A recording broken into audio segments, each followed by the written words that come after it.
নমস্কার। আজকে আমরা একটা গুরুত্বপূর্ণ বিষয় নিয়ে উপস্থিত হয়েছি।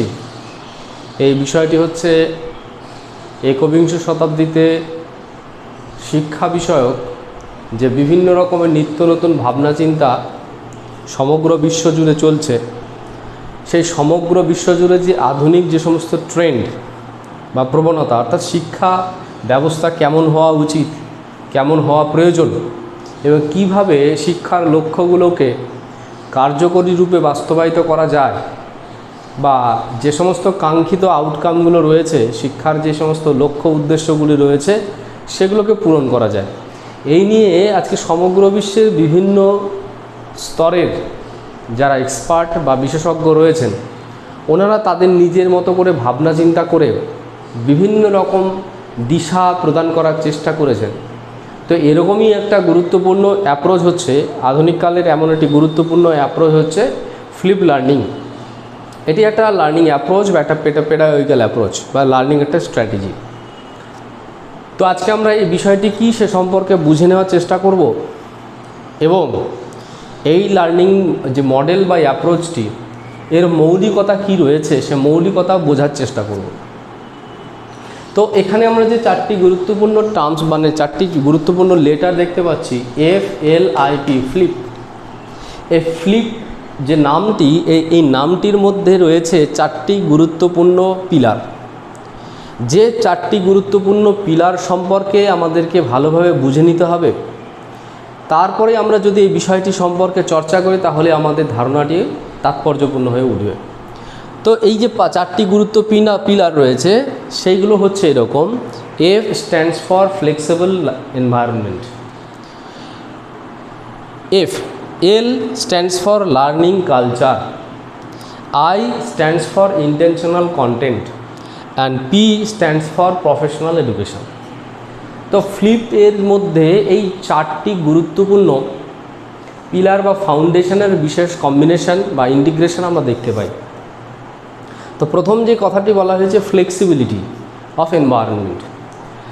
আমরা সাধারণভাবে যে সমস্ত ট্র্যাডিশনাল বা গতানুগতিক লার্নিং পরিবেশ আমরা দেখে থাকি বা দেখেছি বা আমরা জেনে থাকি আর কি, যে ট্র্যাডিশনাল সিস্টেমে কি দেখা যায় যে না তো কিছু নির্দিষ্ট কারিকুলামের উপর ভিত্তি করে, একটা নির্দিষ্ট পাঠ্যক্রমের উপর ভিত্তি করে মাস্টারমশাই বিশেষ রকমের কিছু কার্যক্রম বা বিশেষ রকমের অ্যাক্টিভিটিস লার্নারদের সামনে উপস্থাপিত করেন এবং লার্নাররা সে সমস্ত অ্যাক্টিভিটিসের মধ্যে পার্টিসিপেট করার মধ্য দিয়ে কিংবা সেই অ্যাক্টিভিটিসগুলোকে ভালোভাবে পারফর্ম করার মধ্য দিয়ে সেই কারিকুলামের যে সমস্ত নলেজ বা এক্সপেরিয়েন্সগুলো রয়েছে সেগুলোকে গ্যাদার করে। পাশাপাশি আমরা দেখেছি ট্র্যাডিশনাল যে লেকচার মেথডের মধ্যে মাস্টারমশাইরা ক্লাসে আসেন, এসে নিয়ে তিনি তার মতো করে কিছু জ্ঞান বা অভিজ্ঞতা লার্নারদের সামনে তুলে ধরেন, মেসেজ রূপে তাদের কাছে পাঠানোর চেষ্টা করেন। লার্নাররা সেগুলোকে মনোযোগ সহকারে শোনেন বা রিসিভ করেন এবং রিসিভ করার পরে তার পরিপ্রেক্ষিতে তারা যদি কেউ মনে করেন যে তারা অ্যাক্টিভলি পার্টিসিপেট করবে, তারপরে তারা ফিডব্যাক দেয় বা রেসপন্স করে। এইভাবে নর্মাল অবস্থায় আমরা দেখেছি যে একটা ক্লাসরুম এনভায়রনমেন্ট এরকম হয়ে থাকে। কোথাও এই এনভায়রনমেন্টের যে ব্যাপারটি রয়েছে সেটা অনেক বেশি স্ট্রাকচার্ড হয়, কখনো কখনো অনেকটা রিজিড হয়। কোনো ক্লাসরুম রয়েছে যেখানে বা ক্লাসরুম এনভায়রনমেন্ট রয়েছে যেখানে কি হচ্ছে রিজিডিটি রয়েছে, যেখানে সবথেকে বেশি কঠোর ডিসিপ্লিন রয়েছে। লার্নারকে তার যে মুভমেন্টের ক্ষেত্রে তাকে কঠোর ডিসিপ্লিনের মধ্য দিয়ে তাকে এগিয়ে যেতে হয়, এরকম কিছু এনভায়রনমেন্ট আমরা দেখতে পাই। তো ফ্লিপ লার্নিং মডেল বা অ্যাপ্রোচ হচ্ছে এমন একটা লার্নিং মডেল বা অ্যাপ্রোচ যেখানে মূলত যে লার্নিং এনভায়রনমেন্টটা দেওয়া হবে সে লার্নিং এনভায়রনমেন্টটার মধ্যে ফ্লেক্সিবিলিটি থাকবে। আর এই ফ্লেক্সিবিলিটি কথাটির অর্থ কী আছে সেটা আমরা বুঝে নেব। ফ্লেক্সিবিলিটি বলতে সাধারণভাবে আমরা কি বুঝি, যেটাকে বাংলায় বলে নমনীয়তা, ফ্লেক্সিবল, অর্থাৎ প্রয়োজনে যেমন খুশি তেমন তাকে এক্সপ্যানশন করা যায়, আবার তাকে নিজেদের মধ্যে সংকুচিত করা যায়। যেমন একটি রবার টানলে লম্বা হবে এবং ছেড়ে দিলে চলে আসবে। তাহলে প্রশ্নটা হচ্ছে যে এনভায়রনমেন্টের মধ্যে যে লার্নার থাকবে বা টিচার থাকবে বা কারিকুলাম থাকবে বা কারিকুলামের রিলেটেড যে সমস্ত অ্যাক্টিভিটিসগুলো থাকবে, সেই সমস্ত বিষয়গুলির মধ্যে কোনো রকমের রিজিডিটি থাকবে না। এটি হচ্ছে ফ্লিপ লার্নিং মডেলের বা ফ্লিপ লার্নিং অ্যাপ্রোচের সবথেকে গুরুত্বপূর্ণ বিষয়। এখানে কি থাকবে? নমনীয়তা থাকবে। নমনীয়তা কিসের নিরিখে হবে? নমনীয়তা যেটা হবে সেটা হচ্ছে যে লার্নারদের যে সমস্ত চয়েস থাকবে এবং তাদের যে শেখার যে সামর্থ্য বা ক্ষমতা বা গতি থাকবে, সেই সামর্থ্য, ক্ষমতা বা গতির পরিপ্রেক্ষিতে লার্নিং এনভায়রনমেন্ট তাদের সামনে তুলে ধরা হবে বা তাদের সামনে প্রেজেন্ট করা হবে বা সেটাকে অর্গানাইজ করা হবে। এমনভাবে কোনো রিজিড বা ফিক্সড কোনো লার্নিং এনভায়রনমেন্ট তাদেরকে দেওয়া হবে না, তাদের সামনে আসবে না, যেগুলো কম ক্ষমতা সম্পন্ন বা সামর্থ্যযুক্ত লার্নারদের জন্য যে লার্নিং এনভায়রনমেন্টটা আসবে বা এনভায়রনমেন্টটা যেমনভাবে উপস্থাপিত হবে, ঠিক বেশি ক্ষমতাযুক্ত বা সামর্থ্যযুক্ত যে সমস্ত ছাত্ররা রয়েছে বা শিক্ষার্থীরা রয়েছে তাদের ক্ষেত্রে লার্নিং এনভায়রনমেন্টটা একটু ডিফারেন্ট হবে, মানে একই রকম থাকবে না। তাহলে এক্ষেত্রে কি বলা হচ্ছে যে এখানে দু রকম লার্নারদের ক্ষেত্রে, অর্থাৎ সকল লার্নারের ক্ষেত্রে এই লার্নিং এনভায়রনমেন্টটা ডিফারেন্ট হবে। এখানে সেজন্য বলা হয় যে এখানে ইনস্ট্রাকশনাল যে স্ট্র্যাটেজি বা ইনস্ট্রাকশনাল যে মেকানিজমগুলো, সেই ইনস্ট্রাকশনাল স্ট্র্যাটেজি বা মেকানিজমগুলো মূলত গ্রুপ থেকে ইন্ডিভিজুয়ালের দিকে শিফট করা হচ্ছে। অর্থাৎ একটা গ্রুপের মধ্যে যখন বহু সংখ্যক লার্নার থাকছে, সে লার্নারদের প্রত্যেকটা লার্নারের মধ্যে ইন্ডিভিজুয়াল ডিফারেন্সেস রয়েছে, প্রত্যেকের কিছু না কিছু মানে কোয়ালিটিগত বা এবিলিটিগত বা এফিসিয়েন্সিগত পার্থক্য রয়েছে। কিন্তু নর্মালি আমরা যখন দেখি, নর্মাল একটা এনভায়রনমেন্টে দেখা যায় যে প্রত্যেকের জন্য, বেশি যারা ক্ষমতাযুক্ত তাদের জন্যও যেমন পদ্ধতি অবলম্বন করা হচ্ছে বা এনভায়রনমেন্ট প্রডিউস করা হচ্ছে বা প্রেজেন্ট করা হচ্ছে, অ্যাক্টিভিটি দেওয়া হচ্ছে, ঠিক একই রকমভাবে কমদের জন্য, কম সামর্থ্যযুক্ত লার্নারদের জন্যও দেওয়া হচ্ছে। তো সেক্ষেত্রে এক্ষেত্রে বলা হচ্ছে ফ্লিপ লার্নিং মডেলে বলা হচ্ছে না, এরকমটা করলে হবে না। যে গাছের যেরকম ক্যাপাবিলিটি রয়েছে সেই গাছকে তার ক্যাপাবিলিটি অনুসারে, তার গতি অনুসারে বেড়ে ওঠার সুযোগ দিতে হবে। তাহলে সেখানে অ্যাজ এ গার্ডেনার হিসেবে বা সেখানে অ্যাজ এ মানে রিসোর্স পার্সন হিসেবে মাস্টারমশাইয়ের কী ভূমিকা হবে? প্রত্যেকটা লার্নারের তার পোটেনশিয়ালিটি অনুসারে যাতে গ্রো করতে পারে, তাদের স্পেস অনুসারে গ্রো করতে পারে, সেরকমভাবে তিনি সমস্ত ব্যাপারগুলোকে অর্গানাইজ করবেন বা নিজের ভূমিকাটাকেও ঠিক করবেন। তো এই ক্ষেত্রে যেটা বলা হচ্ছে যে ফ্লিপ লার্নিং মডেল বা অ্যাপ্রোচের ক্ষেত্রে এখানে কমপ্লিটলি একটা এনভায়রনমেন্টাল ফ্লেক্সিবিলিটি দেখা যাবে। এখানে রিজিডিটি থাকবে না। লার্নারদের যখন যেটা শিখতে মনে হবে, তবে এখানে একটুখানি কৌশলী হয়ে মাস্টারমশাইকে কী করতে হবে সেটা হচ্ছে যে লার্নারদের যে চয়েস থাকবে বা তাদের যে পছন্দ থাকবে বা তাদের যে স্পেস থাকবে, তার সাথে সাদৃশ্য রেখে, তার সাথে মিলবন্ধন রেখে অ্যাসিমিলেশনের মাধ্যমে কি করবেন, যে কারিকুলামের যে সমস্ত নলেজ বা এক্সপিরিয়েন্স বা অ্যাক্টিভিটিসগুলো রয়েছে সেগুলোকে তিনি যথার্থভাবে ডিজাইন করবেন। তার সুতরাং এখানে আমাদেরকে মনে রাখতে হবে যে লার্নারদেরকে কমপ্লিটলি ছেড়ে দেওয়া হবে না, কিন্তু লার্নারদের চয়েসকে গুরুত্ব দেওয়া হবে। এখানে থাকবে কি ফ্লেক্সিবিলিটি। 2 নম্বর গুরুত্বপূর্ণ বিবেচ্য বিষয়টি এখানে কি বলা হয়েছে, এরপরটা রয়েছে L stands for learning culture. Learning কালচারে কি বলা হচ্ছে? লার্নিং কালচারে বলা হচ্ছে যে এখানে কি থাকবে, যে শিক্ষক এবং শিক্ষার্থীর প্রত্যেকের সাথে একটা প্র্যাকটিসিং থাকবে। মানে এখানে বলা হচ্ছে কোনো একটা নলেজ বা কোনো একটা এক্সপিরিয়েন্স বা কোনো একটা বিষয় যখন বা অ্যাক্টিভিটি তাদের সামনে তুলে ধরা হবে, সেগুলো যেন তারা প্র্যাকটিক্যালি সেগুলোকে এক্সারসাইজ করার, সেগুলোকে চর্চা করার একটা সুযোগ পায়, সে সুযোগটা তাদেরকে দেওয়া হবে। এক্ষেত্রে যেমন বলা যেতে পারে যে বাস্তবে বিভিন্ন রকম সমস্যা বা তাদের যে দৈনন্দিন জীবনের বিভিন্ন রকমের বিচার্য বিষয়গুলি রয়েছে, সে বিচার্য বিষয়গুলি বা বাস্তবিক জীবনে তাদের যে সমস্যা বা জটিল অবস্থাগুলি রয়েছে, সেগুলির সাথে যে শিখনযোগ্য বিষয়গুলি, সেগুলো যাতে তারা অ্যাসিমিলেট করতে পারে, তার সাথে সেগুলো সংযুক্ত করতে পারে, সেই সুযোগটা তাদের দেওয়া হবে। অর্থাৎ এখানে কি থাকবে, এখানে চর্চার একটা যথার্থ একটা সুযোগ থাকবে। এমনটা নয় যে নর্মাল একটা এডুকেশন সিস্টেমে দেখা যাচ্ছে যে ওয়ান ওয়ে কমিউনিকেশন, অর্থাৎ টিচার এসে শুধুমাত্র ইনফরমেশন দিচ্ছেন, লার্নাররা রিসিভ করছেন, এমনটা কিন্তু এখানে হবে না। এখানে কি করতে বলা হয়েছে, এখানে বলা হচ্ছে যা কিছু তাদেরকে দেওয়া হবে, তারা যা শিখবে, যা রিসিভ করবে through based on their own choice and space, তারা তাদের যে নিজের চয়েস এবং স্পেস অনুসারে যা রিসিভ করবে, রিসিভ করার মধ্য দিয়েই কিন্তু সবটা সীমাবদ্ধ থাকবে না বা সেটা লিমিটেড নয়। ফ্লিপ মডেলে সেই জন্য বলা হচ্ছে, ফ্লিপ লার্নিং অ্যাপ্রোচে কি বলা হচ্ছে, যে যা তারা শিখবে সেগুলোকে তারা যথার্থভাবে প্র্যাকটিস করবে, ভালোভাবে প্র্যাকটিস করবে, ভালোভাবে এক্সারসাইজ করবে। ভালোভাবে যদি প্র্যাকটিস না করে, ভালোভাবে এক্সারসাইজ না করে, ভালোভাবে অ্যানালাইসিস না করে, তাহলে কিন্তু তার ভ্যালু তাদের কাছে ক্রিয়েট হবে না। সেই জন্য বলা হচ্ছে যে যা কিছু তারা শিখবে, লার্নাররা যা কিছু শিখবে, সেগুলোর ভ্যালু যেন তাদের কাছে যেন তাৎপর্যপূর্ণ হয়ে ওঠে বা তারা যেন সেই বিষয়গুলির গুরুত্ব সম্পর্কে সচেতন হতে পারে, সেই বিষয়টিকেও এখানে গুরুত্ব দেওয়া হয়। অর্থাৎ তারা যেন প্রত্যেকটা কাজকে যেন তারা মূল্যবান বা মূল্যযুক্ত করে তুলতে পারে। প্রত্যেকটা কাজের মধ্যে যেন রিসোর্স ইউটিলাইজেশন বা রিসোর্স ক্রিয়েশনের একটা স্কোপ থাকে। সেই জন্য এখানে বলা হচ্ছে যে ফ্লিপ লার্নিং অ্যাপ্রোচে যা লার্নাররা যা শিখবে সবগুলো কিন্তু যথার্থভাবে এক্সারসাইজ করবে, কালচার করবে, প্র্যাকটিস করবে, অ্যানালাইসিস করবে। এইভাবে তারা প্রত্যেকে কী করবে, প্রত্যেকটা কন্টেন্ট বা প্রত্যেকটা বিষয় বা প্রত্যেকটা ইস্যুকে খুব যথার্থভাবে শেখার বা জেনে নেওয়ার একটা সুযোগ পাবে। এটি একটি গুরুত্বপূর্ণ বিষয় হিসেবে এখানে উল্লেখ করা হয়েছে learning culture, the appropriate or effective exercising of learning, মানে লার্নড নলেজ। যে নলেজগুলো তারা শিখবে, যে ইনফরমেশনগুলো তারা রিসিভ করবে, সেগুলো তারা কিন্তু অ্যাপ্রোপ্রিয়েটলি অ্যান্ড সিগনিফিক্যান্টলি সেগুলোকে এক্সারসাইজ করবে। এরপরে যেটা বলা হচ্ছে ইন্টেনশনাল কন্টেন্ট। ইন্টেনশনাল কন্টেন্ট কি, তারা কি শিখতে চাইছে, লার্নাররা তাদের নিজের স্পেস অনুসারে, তাদের পোটেনশিয়ালিটি অনুসারে কি শিখতে চাইছে, কিভাবে শিখতে চাইছে সেটাকে ফোকাস করা হবে। তাদের অভিপ্রায় বা তাদের চাওয়া পাওয়া, তাদের আকাঙ্ক্ষাকে কিন্তু এখানে গুরুত্ব দেওয়া হবে। যদি তাদের অভিপ্রায় বা চাওয়া পাওয়াকে গুরুত্ব না দেওয়া হয়, তাহলে কিন্তু এখানে একটা জিনিস ঠিক হয়ে থাকে, সেটা হচ্ছে যে এনভায়রনমেন্টাল ফ্লেক্সিবিলিটি নেই। তো এনভায়রনমেন্টাল ফ্লেক্সিবিলিটি অর্থাৎ লার্নিং এনভায়রনমেন্টাল বা টিচিং এনভায়রনমেন্টাল যে ফ্লেক্সিবিলিটি, সেই ফ্লেক্সিবিলিটি আমরা কিসের ভিত্তিতে দেখব, যে লার্নার কখন কী জিনিস শিখতে চাইছে। একটা কোর্স কারিকুলামের প্রত্যেকটা অ্যাক্টিভিটি তাদের কাছে দিয়ে দেওয়া হবে, বা এই কাজগুলি রয়েছে, এবার তাদেরকে বলা হবে যে তোমরা কোনটা শিখতে চাইছো। কখনো টিচার এরকম বলবেন না যে এইটা প্রথমে সিরিয়াল নাম্বার এটা আছে, অর্ডার নাম্বার 2-এ এটা আছে, 3-তে এটা আছে, প্রথমে যা আছে সেটাই তোমাকে শিখতে হবে, দ্বিতীয়তে যা আছে তাই তোমাকে শিখতে হবে, এমনটা না করে লার্নারদেরকে কী দেওয়া হবে, তাদেরকে চয়েস দেওয়া হবে। কীরকম চয়েস দেওয়া হবে, যে তারা যেন এই যে বিষয়গুলি রয়েছে, এই যে লিস্টেড অ্যাক্টিভিটিস বা লিস্টেড যে কনসেপ্ট বা কন্টেন্টগুলো রয়েছে, সেখান থেকে তারা কী শিখতে চাইছে এবং কীভাবে শিখতে চাইছে, কীভাবে দেখতে চাইছে, কীভাবে জানতে চাইছে, কীভাবে শিখতে চাইছে, কীভাবে জানতে চাইছে ইত্যাদির একটা অপরচুনিটি তাদেরকে প্রোভাইড করা হবে। এবং এক্ষেত্রে মনে রাখা দরকার যে এইদের যে বিভিন্ন রকমের ইন্টারন্যাশনাল কন্টেন্টটা তারা যখন সিলেক্ট করবে, বা তাদের যে কন্টেন্টগুলো ইন্টেনশনালি ডিজাইন হবে, বা তার উপর যখন মাস্টারমশাই এক্সারসাইজ করবেন বা সেগুলোকে নিয়ে চর্চা করবেন, একটা ফ্লেক্সিবল এনভায়রনমেন্ট ক্রিয়েট করবেন, সেখানে কিন্তু একটা জিনিস বারবার বলা হয় যে মাস্টারমশাই কিন্তু বিভিন্ন রকমের টিচিং মডালিটিসকে ফলো করবেন বা অ্যাপ্লাই করবেন।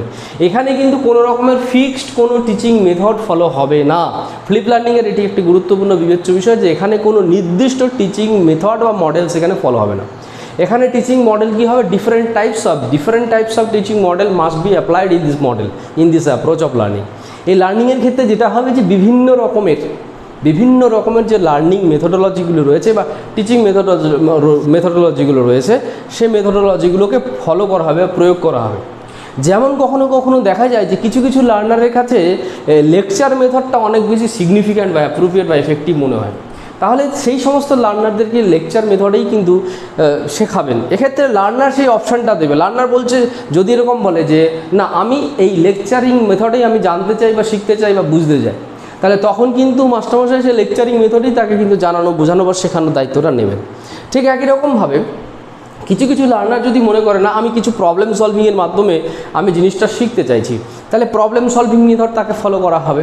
একই রকমভাবে কিছু যদি বলা হয় অ্যাক্টিভ পার্টিসিপেশন বা অ্যাক্টিভ ডিসকাশন, গ্রুপ ডিসকাশনের মাধ্যমে আমি শিখতে চাইছি, বা কখনো বলতে চাইছেন যে আমি কিছু এরকম কিছু স্কিল ওরিয়েন্টেড কাজের মধ্য দিয়ে আমি এই বিষয়গুলো শিখতে চাইছি, তাহলে কোনো লার্নার যদি স্কিল ওরিয়েন্টেড কাজের মধ্যে শিখতে চায়, কোনো লার্নার যদি প্রবলেম সলভিংয়ের অ্যাপ্রোচের মধ্যে দিয়ে শিখতে চায়, কোনো লার্নার যদি প্রজেক্টিং টেকনিকের মাধ্যমে শিখতে চায়, কোনো লার্নার লেকচারিং মেথডের মাধ্যমে শিখতে চায়, কিছু লার্নার যদি প্র্যাকটিক্যাল ফিল্ডে গিয়ে প্রজেক্ট মেথডের মাধ্যমে শিখতে চায়, যে যেমন শিখতে চাইবে তাকে সেরকমভাবে শেখার একটা সুযোগ দেওয়া হবে।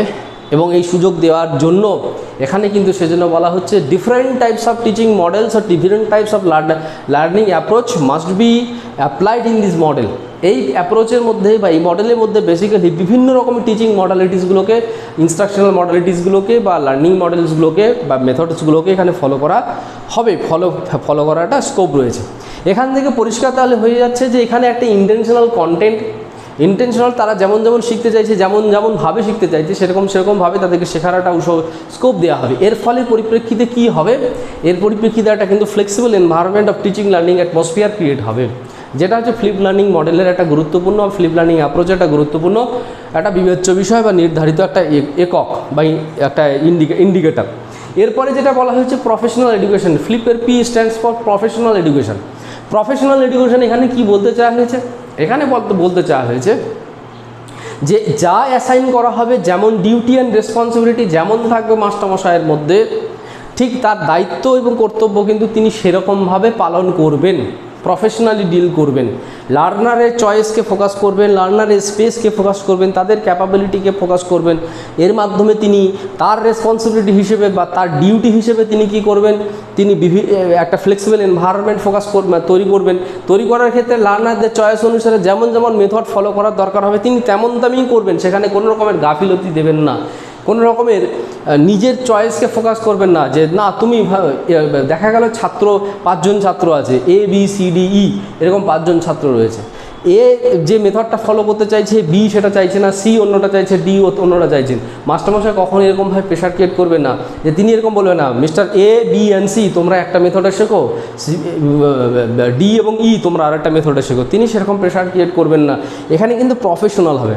প্রফেশনাল হওয়ার ক্ষেত্রে কি দেখা যাবে, তার কাছে যেমন চাওয়া হবে তিনি সেরকমই বলবেন, যতটুকু চাওয়া হবে তিনি ততটুকুই বলবেন, এর বাইরে কিছু বলবেন না। এবং যা চাওয়া হবে, যেমন চাওয়া হবে, যতটুকু চাওয়া হবে ততটুকুই যেমন দেবেন, তার জন্য তিনি সেই জিনিসগুলো শেখার জন্য তিনি নিজের স্কিলগুলো সেই লেভেলে কিন্তু বিল্ড করবেন। এরকম কখনোই যেন এখানে হবে না যে কোনো টিচারের কোনো মডেল ফলো করার ক্ষেত্রে বা মেথড ফলো করার ক্ষেত্রে ইনঅ্যাবিলিটি রয়েছে বা ইনঅ্যাপ্রোপ্রিয়েটনেস রয়েছে, সেই জিনিসটা, সেই মেথডটাকে তিনি ভালোভাবে জানেন না। তাহলে এই ফ্লিপ লার্নিং অ্যাপ্রোচে বলা হয়েছে তিনি সেটাকে শিখে নেবেন এবং সেটাকে তিনি জানেন না বলে সেটাকে স্কিপ করে যেতে পারবেন না। ওনাকে প্রফেশনালি সমস্ত বিষয়গুলোকে ডিল করতে হবে। যেমন যেমন ডিউটি তাদের সামনে আসবে তেমন তেমন ডিউটি তাদের পারফর্ম করতে হবে, যেমন যেমন রেসপন্সিবিলিটি আসবে তেমন তেমন পারফর্ম করতে হবে। এখানে কোনো রকম স্কিপ করার স্কোপ থাকবে না। এখানে তিনি কোনো রকমভাবে নিজের ভাবনা চিন্তাকে ফোকাস করার বা ইমোশনালি কোনো ডাইভারশান বা ইমোশনাল বিষয়গুলোকে এক্সারসাইজ করার কোনো প্রভিশন নেই। এখানে every activities of the teacher and also the learner will be conducted as per the principles of professionalism। এই প্রফেশনালিজমের মাধ্যমে কিন্তু এখানে কি করা হবে, প্রত্যেকটা অ্যাক্টিভিটিকে এখানে কিন্তু ফোকাস করা হবে বা পারফর্ম করার চেষ্টা করা হয়। এই হচ্ছে মোটামুটি একটা ফ্লিপ লার্নিং মডেলের বা ফ্লিপ লার্নিং অ্যাপ্রোচের যে 4টি গুরুত্বপূর্ণ পিলার রয়েছে, সে পিলার সম্পর্কে আমরা আলোচনা করলাম। এবার ইন জেনারেল যদি দেখা যায় তাহলে হচ্ছে ফ্লিপ লার্নিংকে আমরা কি বলবো। Flip learning is an approach to apply multiple teaching methodologies. Already আমরা আলোচনা করেছি যে ইন্টেনশনাল কন্টেন্টকে, অর্থাৎ লার্নারদের ইন্টেনশনাল কন্টেন্ট অনুসারে যদি টিচিং লার্নিং এনভায়রনমেন্টকে যদি ক্রিয়েট করতে হয়, ফ্লেক্সিবল একটা এনভায়রনমেন্ট ক্রিয়েট করতে হয়, তাহলে কি করতে হবে, ডিফারেন্ট টাইপস অফ টিচিং মেথডসকে কিন্তু অ্যাপ্লাই করার ক্ষমতা থাকতে হবে মাস্টারমশাইয়ের মধ্যে। মাস্টারমশাই different types of teaching method তিনি ফলো করবেন বা প্রয়োগ করবেন। এই সে প্রয়োগের মাধ্যমেই কিন্তু সে flexibility of environment and also intentional content বা কনসেন্ট্রেশন অন দ্য স্পেস আর এবিলিটি অফ দি লার্নার, এইটাকে একটা ফোকাস করা, প্রফেশনালিজমের জায়গাটাকে ফোকাস করায় প্রত্যেকটা বিষয়কে ফোকাস করা যাবে যদি এই বিভিন্ন রকম মাল্টিপল টিচিং মেথোডোলজিস অ্যাপ্লাই করার একটা স্কোপ থাকে, প্রভিশন থাকে। এরপরে বলা হচ্ছে flip learning is an approach to follow dynamic learning strategies based on learners choice and space, যেটি আমরা অলরেডি আলোচনা করেছি যে লার্নারদের যা চয়েস থাকবে বা লার্নার্সের যা এবিলিটি থাকবে, সেই এবিলিটি অনুসারে বা তাদের চয়েস অনুসারে কি করা হবে, এবিলিটি অনুসারে বা চয়েস অনুসারে তারা যাতে শিখতে পারে সেই রকমের লার্নিং স্ট্র্যাটেজিগুলোকে এখানে ডাইনামিক ওয়েতে ফলো করা হবে। অর্থাৎ এখানে ডাইনামিক কথাটা কেন বলা হচ্ছে, এখানে কোনো ফিক্সড বা রিজিড কোনো টিচিং মেথড বা লার্নিং মেথড বা লার্নিং মেকানিজম ফলো হবে না। এখানে রিজিডিটির কোনো জায়গা নেই। এখানে চেঞ্জেবিলিটির একটা গুরুত্বপূর্ণ বিচার্য বিষয় আমরা দেখতে পাবো। টিচিং মেথডের ক্ষেত্রে যেমন চেঞ্জেবল একটা নেচার আমরা দেখতে পাবো, পাশাপাশি লার্নাররা যখন লার্ন করবে সেখানেও কিন্তু চেঞ্জেবিলিটির ব্যাপারটা কিন্তু এখানে রিফ্লেক্ট করবে। সেজন্য লার্নিং স্ট্র্যাটেজিগুলো যে সেট করা হবে, সে লার্নিং স্ট্র্যাটেজিগুলো কিন্তু লার্নারের চয়েস অনুসারেই হবে। এর ফলে কিন্তু একটা ডায়নামিক লার্নিং এনভায়রনমেন্ট, হ্যাঁ, একটা ডায়নামিক একটা টিচিং এনভায়রনমেন্ট কিন্তু ক্রিয়েট হবে। সেই কথাটি বলা হয়েছে, it is an approach to follow the dynamic learning strategy based on learner choice and space. এরপরে নেক্সট ওয়ান বলা হচ্ছে যে an approach to stimulate for applying own concepts on subject matter. এই কথাটি একটি তাৎপর্যপূর্ণ বিষয়, যেখানে আমরা আলোচনা করছিলাম যে এক্সারসাইজ অফ মানে লার্নড নলেজ, যেটাকে বলা হচ্ছে লার্নিং কালচার। তো ফ্লিপ মডেলের যে লার্নিং কালচারের কথা বলা হয়েছে, সেখানে কি দেখা যাচ্ছে, এখানে কিন্তু কি করা হবে যে এই যে কারিকুলামের ওরিয়েন্টেড, কারিকুলাম রিলেটেড যে সমস্ত অ্যাক্টিভিটিগুলো লার্নারদের সামনে প্রেজেন্ট করা হবে, সেখান থেকে তারা যা শিখবে বা শেখার জন্য লার্নারদের যে নিজস্ব প্রিভিয়াস কোনো যদি কনসেপ্ট থাকে তাদের আগের কোনো রকমের যদি কনসেপ্ট থাকে বা নলেজ থাকে বা ইনফরমেশন থাকে সেগুলোকে তিনি কিন্তু অবশ্যই প্রয়োগ করবে। অর্থাৎ প্রত্যেকটা লার্নার তাদের নিজস্ব কনসেপ্টগুলো প্রয়োগ করার জন্য সুযোগ পায়, সে অপরচুনিটি প্রত্যেকটা লার্নারকে প্রোভাইড করা হবে। ফ্লিপ লার্নিং অ্যাপ্রোচের ক্ষেত্রে যেটা দেখা যাচ্ছে যে প্রত্যেকটা লার্নারকে গুরুত্বপূর্ণ অপরচুনিটিগুলো প্রোভাইড করা হবে। এই গুরুত্বপূর্ণ অপরচুনিটিগুলোকে প্রোভাইড করার মাধ্যমে বাস্তবিক ক্ষেত্রে কি হবে, বাস্তবিক ক্ষেত্রে একটা গুরুত্বপূর্ণ রিফ্লেকশনের একটা সুযোগ, অর্থাৎ লার্নাররা তাদের লার্নের যে নলেজগুলো আছে, ইনফরমেশনগুলো রয়েছে বা এক্সপিরিয়েন্সগুলো রয়েছে সেগুলোকে রিফ্লেক্ট করার একটা সুযোগ তারা পাবে। এই থ্রু রিফ্লেকশনের মাধ্যমে অ্যাপ্রোপ্রিয়েট আর এফেক্টিভ ইউটিলাইজেশন অফ রিসোর্সেসের একটা জায়গা কিন্তু তৈরি হবে। এর মাধ্যমে কিন্তু একটা significant outcome of the teaching model বা significant outcome of flip learning model এটা কিন্তু আমরা দেখতে পাবো। এরপরে সবার শেষে এখানে আমরা আজকে যেটা নিয়ে আলোচনা করব, an approach to stimulate for exploration learners creativity। এইভাবে যখন লার্নারদেরকে তাদের চয়েস অনুসারে, তাদের গতি অনুসারে, তাদের সামর্থ্য অনুসারে যেমন তারা নিজেদের ভাবনা চিন্তাগুলোকে বা কনসেপ্টগুলোকে প্রয়োগ করবেন এবং পাশাপাশি তাদের কনসেপ্টগুলোকে যখন কাজে লাগাবে, এবার প্রয়োগ করা বা কাজে লাগানোর মধ্য দিয়ে দেখা যাবে যে তাদের মধ্যে যে একটা ক্রিয়েশন বা তার যে ক্রিয়েটিভ আর্ট, সেই ক্রিয়েটিভ আর্টগুলো কিন্তু এক্সপ্লোর করার একটা সুযোগ থাকবে। তারা তাদের যে এবিলিটিটাকে ক্যাপাবিলিটিতে কনভার্ট করার একটা সুযোগ পাবে। তারা কিন্তু ক্রিয়েটিভ জায়গাটাকে কিন্তু নার্চার করার একটা সুযোগ পাবে। তো ডিফারেন্ট টাইপস অফ টিচিং মডালিটিসের প্রয়োগ এবং বিভিন্ন সুযোগ সুবিধা প্রভাব দেওয়ার ফলে একটা যে ডায়নামিক এনভায়রনমেন্ট তৈরি হবে, যেখানে তারা স্বতঃস্ফূর্তভাবে নিজেদের কনসেপ্টগুলোকে এক্সারসাইজ করবে, নার্চার করবে। তারা নিজেদের মতো করে কন্টেন্ট সাবজেক্ট ম্যাটারগুলোকে নির্বাচন করবেন, ইন্টেনশনাল কন্টেন্ট সিলেক্ট করবেন, ইন্টেনশনালি কন্টেন্টগুলো সিলেক্ট করার মাধ্যমে সেগুলোকে চর্চা করবে বা প্র্যাকটিস করবে। করতে করতে তারা কি করবে, বিভিন্ন রকমের টিচিং মডেলসের পার্টিসিপেট করবে, বিভিন্ন অপরচুনিটি তারা করবেন, অ্যাক্সেস করবে। এইভাবে তাদের মধ্যে কিন্তু ক্রিয়েটিভিটির যে জায়গাটা সেটা কিন্তু একটা স্বতঃস্ফূর্তভাবে প্রকাশিত হবে। তো যাই হোক, আজকে আমরা মোটামুটি এই ফ্লিপ লার্নিংয়ের যে অ্যাপ্রোচ বা ফ্লিপ লার্নিংয়ের যে কনসেপ্ট সেটা সম্পর্কে একটা আমরা ধারণা দেওয়ার চেষ্টা করলাম। যদি আমরা এই রকমের টিচিং মেথড বা লার্নিং অ্যাপ্রোচ বা লার্নিং স্ট্র্যাটেজিকে ফলো করি তাহলে আমাদেরকে অবশ্যই 4টি গুরুত্বপূর্ণ পিলার বা 4টি গুরুত্বপূর্ণ অ্যাসপেক্টসের উপর আমাদেরকে ফোকাস করতে হবে বা জানতে হবে। এই 4টি গুরুত্বপূর্ণ হলো flexible environment, teaching learning environment should be flexible. একই রকমভাবে যে লার্নিং কালচার বা লার্নিং এক্সারসাইজের একটা অ্যাপ্রোপ্রিয়েট এক্সারসাইজ অফ নলেজ, এর একটা সুযোগ থাকতে হবে, অপরচুনিটি থাকতে হবে। এরপরে যেটা বলা হচ্ছে ইন্টেনশনাল কন্টেন্টের কথা বলা হয়েছে, যে লার্নাররা লিস্টেড অ্যাক্টিভিটিসের মধ্য থেকে বা কারিকুলামের অন্তর্ভুক্ত বিভিন্ন কাজগুলির মধ্য থেকে তারা তাদের ক্ষমতা অনুসারে, চয়েস অনুসারে বিষয়গুলোকে নির্বাচন করবে, শিখবেন।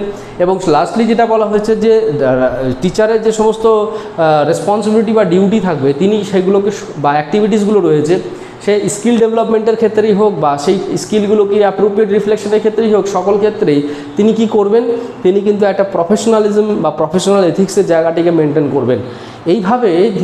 এইভাবেই যখন একটা টিচিং লার্নিং মেকানিজম এক্সারসাইজ হয় বা স্ট্র্যাটেজি ফলো হয়, সেই স্ট্র্যাটেজিকে সাধারণভাবে বলা যায় ফ্লিপ লার্নিং মডেল বা ফ্লিপ লার্নিং অ্যাপ্রোচ। আপনারা গুরুত্ব সহকারে শুনছিলেন, তার জন্য আপনাদেরকে অসংখ্য ধন্যবাদ।